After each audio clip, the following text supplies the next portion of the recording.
नमस्कार सर। जी नमस्कार, जय भीम। सर सबसे पहले अपने बारे में बताएं। मैं बहुजन समाज पार्टी का प्रदेश का प्रभारी और राज्यसभा का सांसद रामजी गौतम मेरा नाम है। और आज सर नरवाना के अंबेडकर भवन में क्या कुछ मीटिंग थी, उसके बारे में? आज इधर बहुजन समाज पार्टी के स्वाधान में बहुजन समाज पार्टी के कार्यकर्ताओं की बैठक इधर जिले में बुलाई गई नरवाना के अंदर। और बहुजन समाज पार्टी पूरी ताकत के साथ मध्य प्रदेश यहाँ पे हरियाणा के अंदर काम कर रही है और दूसरा विकल्प के रूप में बन के उभरेगी, जिसको लेकर के प्लानिंग की गई है। और आने वाले पंचायत चुनाव में जो प्रत्याशी होंगे उनको लेकर गहन चर्चा हो रही है। और माननीय बहन जी के निर्देश पर इधर युवाओं की भागीदारी सुनिश्चित की जा रही है। हम युवा लीडरशिप को क्रिएट करने का काम कर रहे हैं। इन तमाम चीज़ों को लेकर के आज बैठक बुलाई गई थी और आने वाली पार्लियामेंट चुनाव को लेकर के बैठक बुलाई गई है।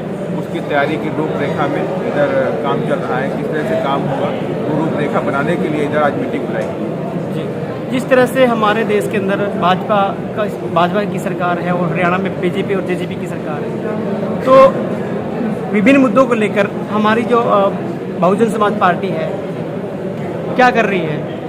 देखिए, बहुजन समाज पार्टी की विचारधारा आप सभी लोगों को पता है कि बहुजन समाज पार्टी देश के अंदर समतामूलक समाज की स्थापना करना चाहती है और देश के अंदर बंधुत्व की भावना के साथ एक एटमॉस्फेयर क्रिएट करना चाहती है और इस देश के अंदर दबे कुचले लोगों को उनको मान और सम्मान देना चाहती है। ये काम बहुजन समाज पार्टी करना चाहती है और यही हमारी विचारधारा है और यही हमारे महापुरुषों के सपना है। हम महापुरुषों के सपनों में बाबा साहब, खासतौर से बाबा साहब डॉक्टर भीमराव अम्बेडकर, मानवत साहब के सपनों को और महात्मा फुले के सपनों को और साहू के फुले के सपनों को हम आगे बढ़ा करके बहुजन समाज के लोगों को इस देश के अंदर हक और अधिकार देना चाहते हैं। यही हमारी विचारधारा है। महंगाई को लेकर, निजीकरण को लेकर आज देश बिल्कुल नीचे जा चुका है।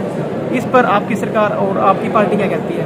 देखिए, ये सत्य है कि महंगाई आज चरम पे है और जिस तरह से धीमे धीमे ये लोग प्राइवेटाइजेशन कर रहे हैं, उसके तहत एक खास प्लानिंग के तहत ये लोग हमारे बहुजन समाज के लोगों को अधिकारों को ख़त्म करना चाहते हैं। क्योंकि प्राइवेट सेक्टर में रिजर्वेशन का सिस्टम अभी लागू नहीं किया सरकार ने, इसके मतलब कहीं ना कहीं से ये संविधान को कमज़ोर करने की बात है। ये एक चाल सी है जिसमें बड़े बड़े धन्ना सेठों को पूरे देश की संपत्ति जा रही है। आज ही किसी न्यूज़पेपर में निकला है कि देश के 9 जो धन्ना सेठ हैं उनके पास देश के 50% से ज़्यादा संपत्ति 9 लोगों के पास है। ये एक असमानता है। ये असमानता जो है ये संविधान नहीं कहता है। संविधान इस देश के अंदर समतावादी समानतावादी सिस्टम चाहता है, और जो कि ये सरकार जो काम कर रही है, हरियाणा के अंदर जो सरकार है या देश के अंदर जो सरकार है, ये हमेशा धन्ना सेठों के लिए काम करती है, न किसानों के लिए काम करती है, न मजदूरों के लिए काम करती है, न गरीबों के लिए काम करती है। और बहुजन समाज पार्टी ही इस देश के एकमात्र ऐसी पार्टी है जो इन वंचित वर्ग के लोगों के लिए काम करती है। जैसे ही पंजाब के अंदर इलेक्शन हुए थे और आम आदमी पार्टी बनी थी, उसको देखते हुए आज हरियाणा में भी आम आदमी पार्टी का क्रेज कुछ ज़्यादा ही बढ़ गया, तो उसमें समाजवादी पार्टी क्या करेगी? हाँ, बिल्कुल आपकी बात सुनते हैं कि आम आदमी पार्टी ने उधर पंजाब के अंदर अपना अच्छा किया, प्रदर्शन किया, लेकिन आम आदमी पार्टी की जो पोल थी वो राष्ट्रसभा चुनाव के अंदर खुल गई।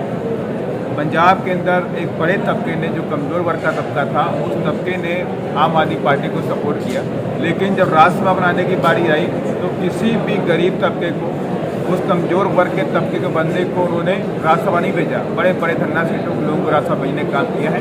तो आज जो गरीब तबका है, जो कामगार है, जो कमेरे हैं और जो वंचित वर्ग के लोग हैं, वो आम आदमी पार्टी की सच्चाई को समझ चुके हैं कि बाबा साहब की फ़ोटो और भगत सिंह की फ़ोटो दिखाने से मात्र से या उनकी फ़ोटो लगाने मात्र से उनकी विचारधारा पे काम नहीं कर सकते।